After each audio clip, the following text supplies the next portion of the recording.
నమస్తే, welcome to our voice. నేను journalist నవత. పాపి చిరాయువు ఇంకా బతికే ఉన్నాడు, నరరూప రాక్షసుడు. భారత్లో అనేక ఉగ్రవాద దాడుల మాస్టర్ మైండ్ మసూద్ అజహర్ త్రుటిలో తప్పించుకున్నాడు. ఆపరేషన్ సింధూర్లో అజహర్ కుటుంబ సభ్యులోని 10 మంది సభ్యులు హతమైన ఈ నరరూప రాక్షసుడు మాత్రం ఇంకా మిగిలే ఉన్నాడు.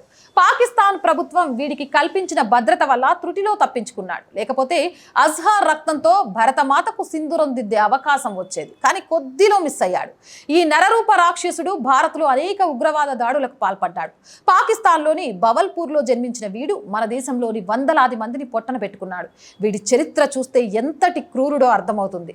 తాజాగా ఆపరేషన్ సింధూర్ నిర్వహించిన తర్వాత మసూద్ ఒక లేఖను విడుదల చేశారు. తన కుటుంబం అంతా పోయినా కించిత్ పశ్చాత్తాపం లేకుండా భారత్పై బీరాలు పలికాడు. ఆపరేషన్ సింధూర్లో అజహర్కు చెందిన జైషే ఏ మహమ్మద్ క్యాంపు మొత్తం తుక్కైపోయింది. ఉగ్ర స్థావరాలు లెక్కలు తీసి టార్గెట్ చేసి మరీ భారత్ దాడులు చేసింది. కేవలం 25 నిమిషాల్లోనే భారత్ ఆపరేషన్ సింధూర్ని విజయవంతంగా ముగించింది. ఈ ఆపరేషన్ సింధూర్లో కీలక ఉగ్రవాదులు సహా దాదాపు 100 మంది హతమైనట్లు పేర్కొంటున్నారు. పాకిస్తాన్లో 4, పీఓకేలో 5, మొత్తం 9 ఉగ్రవాద స్థావరాలను ఇండియన్ ఆర్మీ నేలమట్టం చేసింది. 8 కిలోమీటర్ల నుంచి 100 కిలోమీటర్ల రేంజ్లో మిసైళ్ల వర్షం కురిపించింది. ఈ ఆపరేషన్లో మెయిన్ టార్గెట్ బహవాల్పూర్లో ఉన్న జైషే ఏ మహమ్మద్ క్యాంప్. బహవాల్పూర్ ఉగ్రవాద శిబిరం, ఉగ్ర సంస్థ జైషే మహమ్మద్ హెడ్ క్వార్టర్స్ ఇదే. పాకిస్తాన్లో 12వ అతిపెద్ద నగరం బహవాల్పూర్. లాహోర్ నుంచి 400 కిలోమీటర్ల దూరంలో ఉంటుంది. ఇక్కడ జమియా మసీద్ సుభాన్ అల్లా కాంప్లెక్స్లో ఉగ్రవాద సంస్థను నిర్వహిస్తున్నారు. ఈ మసీదు చుట్టూ 18 ఎకరాల్లో క్యాంపు ఉంది. ఈ స్థలంలోనే జైషే ఏ మహమ్మద్ ఉగ్రవాద సంస్థ కార్యకలాపాలు జరుగుతూ ఉంటాయి. ఉగ్రవాద దాడులకు ఉపయోగించే మందుగుండి సామాగ్రి, ట్రైనింగ్ క్యాంపుతో పాటు స్విమ్మింగ్ పూల్ వంటి సౌకర్యాలు ఇక్కడ అందుబాటులో ఉన్నాయి. ఈ సంస్థ కార్యకలాపాలన్నీ పాక్ సైన్యానికి తెలిసే జరుగుతున్నాయనడానికి ఇదో మరో ఉదాహరణ. ఈ క్యాంపుకు కొద్ది దూరంలోనే పాక్ ఆర్మీ కంటోన్మెంట్ సైతం ఉంది.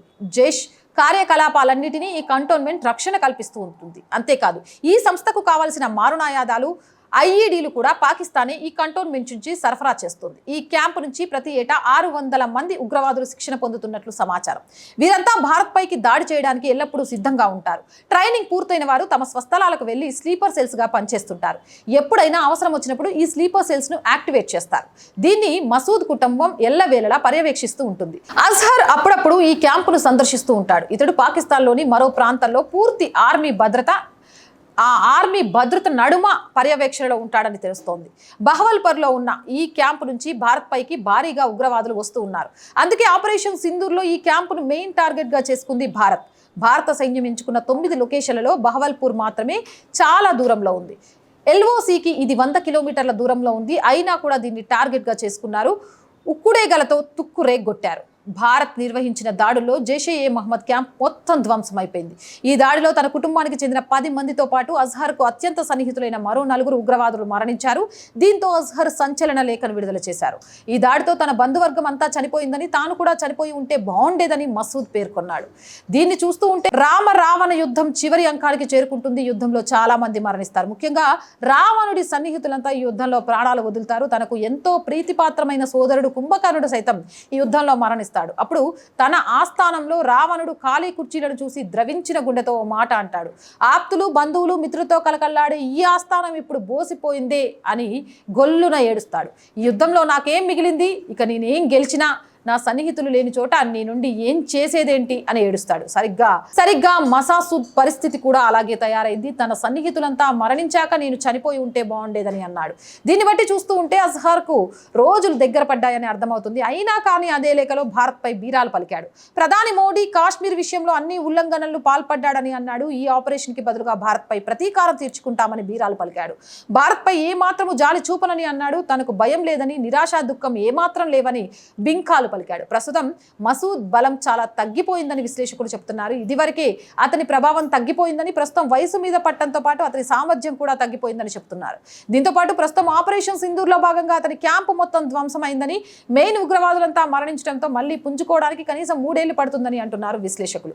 నిజానికి మసూద్ అజహర్ ను భారత్ పట్టుకొని జైల్లో వేసింది. గతంలో 5 ఏళ్లు అజహర్ జైల్లోనే ఉన్నాడు. కానీ మన దేశంలోని మీడియా ఓవర్ యాక్షన్ వల్ల అతడిని విడుదల చేయాల్సి వచ్చింది. మసూద్ అజహర్ 1968లో పాకిస్తాన్లోని బహవాల్పూర్ పట్టణంలో జన్మించాడు. అతడి విద్యాభ్యాసం అంతా మత మౌఢ్యాన్ని పెంచి పోషించే పాక్ మదర్సాలోనే జరిగింది. దీంతో మొదటి నుంచే ఉగ్రవాద భావజాలానికి ఆకర్షితుడయ్యాడు. మొదట్లో మసూద్ అజహర్ హర్కతుల్ ముజాహిద్దీన్ అనే ఉగ్రవాద సంస్థలో పనిచేశాడు. ఆ తర్వాత అక్కడి నుంచి బయటకు వచ్చి 2000 సంవత్సరంలో జైష్ ఏ మహమ్మద్ అనే తన ఉగ్రవాద సంస్థను స్థాపించాడు. మొదటి నుంచి జమ్మూ కాశ్మీర్ని అస్థిరపరిచేందుకు, అక్కడి యువతని ఉగ్రవాదం వైపు నడిపించేందుకు భారత్లో పెద్ద ఎత్తున దాడి చేసేందుకు కుట్రలు పన్నాడు. మసూద్ అజహర్ను 1994లో భారత ప్రభుత్వం అరెస్ట్ చేసి జైల్లో పెట్టింది. అతడు కాశ్మీర్ లోయలో ఉగ్రవాద కార్యకలాపాలకు పాల్పడినట్లు గుర్తించి అరెస్ట్ చేసింది. అంతేకాదు అతడిని ఉత్తరప్రదేశ్కి చెందిన ఆల్ ఉమూర్ ముజాహిద్దీన్ అనే ఉగ్రవాద సంస్థతో సంబంధం ఉన్నట్లు సైతం గుర్తించడంతో పాటు మసూద్ అజహర్ భారత్లో ఉగ్రవాదాన్ని ప్రోత్సహించేందుకు వచ్చినట్లు నిఘా వర్గాలు గుర్తించి శ్రీనగర్లో అరెస్ట్ చేశాయి. అనంతరం అతడిని హత్య, కుట్ర, టడా చట్టం కింద అరెస్ట్ చేసి జమ్మూలోని కోటా బల్వాల్ జైల్లో ఖైదు చేశారు. అయితే మసూద్ అజహర్ని విడిపించేందుకు ఉగ్రవాదులు 1999లో భారత విమానం IC-814 హైజాక్ చేశారు. విమానాన్ని భారత్లో హైజాక్ చేసినప్పుడు భద్రతా బలగాలు చుట్టుముట్టాయి, ఆపరేషన్ చేపట్టాయి. కానీ అది వీలు పడలేదు. ఈ విమానాన్ని ఆఫ్ఘనిస్తాన్లోని కందహార్కు తరలించారు. ఆ సమయంలో విమానంలో ఉన్న ప్రయాణికుల బంధువులతో భారత మీడియా మాట్లాడింది.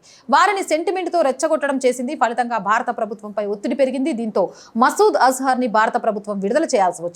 మసూద్ అజహర్తో పాటు ఉగ్రవాది అహ్మద్ ఒమేర్ షేక్, ముస్తక్ అహ్మద్ జగ్రల్లను భారత్ విడుదల చేసింది. అప్పటి నుంచి ఈ ఉగ్రవాది భారత్లో అనేక దాడులకు పాల్పడ్డాడు. 2001 పార్లమెంట్ దాడి, 2008 శ్రీనగర్ ఫిదాయిన్ దాడులు, 2016 పఠాన్కోట ఎయిర్ బేస్ దాడి, 2016 ఉరి ఉగ్రవాద దాడి, 2019లో పుల్వామా దాడిలో మాస్టర్ మైండ్గా మసూద్ ఉన్నాడు. అందుకే భారత్ అతడి క్యాంపును లక్ష్యంగా చేసుకుని ఆపరేషన్ సింధూర్ని నిర్వహించి దెబ్బ కట్టింది. ఏమైనా చావు దెబ్బ కొట్టడం సరిపోదు. నేనేమంటా అంటే ఉగ్రవాది అనేవాడు భారతదేశానికి చిక్కితే ఎమ్మటే వాడిని చంపేయాల. వాడిని జైల్లో పెడితే వాడిని బయటికి తీసుకురావడానికి ఇంకో ఉగ్రవాద చర్య జరుగుతుంది. అదే వాడిని ఎమ్మటే వేసి పడేస్తే, అది కూడా ఒక ఆడమ్మాయి చేతులతో ఎంచి పడేసింది అనుకో, అంటే ఓ లేడీ కానిస్టేబుల్ చేతుల్లోనో, లేడీ మేజర్ చేతుల్లోనో, లేడీ ఆర్మీ వాళ్ళ చేతుల్లోనో వేయించిర్రనుకో వాళ్ళకి స్వర్గప్రాప్తి పోతుంది. ఇలా ఉగ్రవాదం చేసి స్వర్గప్రాప్తి పొందొచ్చు అనుకునేటోడు తగ్గుతాడు. అవునంటారా కాదంటారా? మీ అభిప్రాయం ఏంది? కామెంట్ సెక్షన్లో పెట్టండి. మోర్ వీడియోస్ కోసం ఛానల్ వెంటనే సబ్స్క్రైబ్ చేయండి. ఆర్ వాయిస్ చూస్తున్న ప్రతి ఒక్కరికి రిక్వెస్ట్ అండి, జాతీయవాదులు దేశవ్యాప్తంగా చాలా మంది ఉన్నారు, బట్ మన సబ్స్క్రైబర్స్ ఇంతే ఉన్నారు. సో ఆర్ వాయిస్ కుటుంబం పెద్దది అవ్వాలంటే మీ చేతుల్లోనే ఉంది. మీ సబ్స్క్రిప్షనే మా బలగం. So please subscribe our channel. Content బాగుంది అనిపిస్తే లైక్ చేయండి, షేర్ చేయండి. అండ్ ఆర్ వాయిస్కి ఆర్థికంగా చేయుతగా నిలవండి. మీరు చేసే ప్రతి చిన్న సాయం కూడా ఈ ఛానల్ ఒక ఆఫీస్తో నిలబెట్టుకొని ఇంకా మంచి మంచి విషయాల్ని మీ ముందుకు తీసుకురావడానికి ప్రయత్నం చేయడానికి మాకు ఉపయోగపడుతుంది. ప్లీజ్ సపోర్ట్ చేయండి. ఆర్థికంగా సపోర్ట్ చేయాలంటే సబ్స్క్రిప్షన్ పక్కనే జాయిన్ అనే బటన్ ఉంటుంది. 1 to 5 లెవెల్స్ ఉంటాయి. ఏదో ఒక లెవెల్లో సపోర్ట్ చేయండి. అలాగే స్క్రీన్ మీద గూగుల్ పే, ఫోన్పేతో పాటు అకౌంట్ డీటెయిల్స్ కూడా ఉంటాయి. సో మీకు తోచిన సహాయాన్ని అందించడం ద్వారా ఈ ఛానల్ ఇంకా ముందుకెళ్ళడానికి మాకు సహాయం చేసిన వాళ్ళు అవుతారు. వ్యాపార ప్రకటనల కోసం చాలామంది వ్యాపారవేత్తలకు చెప్తున్నామండి, చిన్న యాడ్ మా ఛానల్కి బలం, అలాగే మీ వ్యాపారాన్ని కూడా డెవలప్ చేసుకోవడానికి ఉపయోగపడుతుంది. ఎవ్రీ 48 hours 12 lakhs మినిమం మన ఛానల్ని చూసే సబ్స్క్రైబర్స్ ఉంటారు కాబట్టి, ఫాలోవర్స్ ఉంటారు కాబట్టి. సో ప్లీజ్ వ్యాపార ప్రకటనల కోసం 8328500576 నెంబర్ని సంప్రదించండి. ప్రజా సమస్య ఏదైనా మీ గొంతుకను మా గొంతుకగా వినిపిస్తాం. 8328500576 నెంబర్కి వాట్సాప్ ద్వారా తెలియజేయండి. జై హింద్, జై భారత్.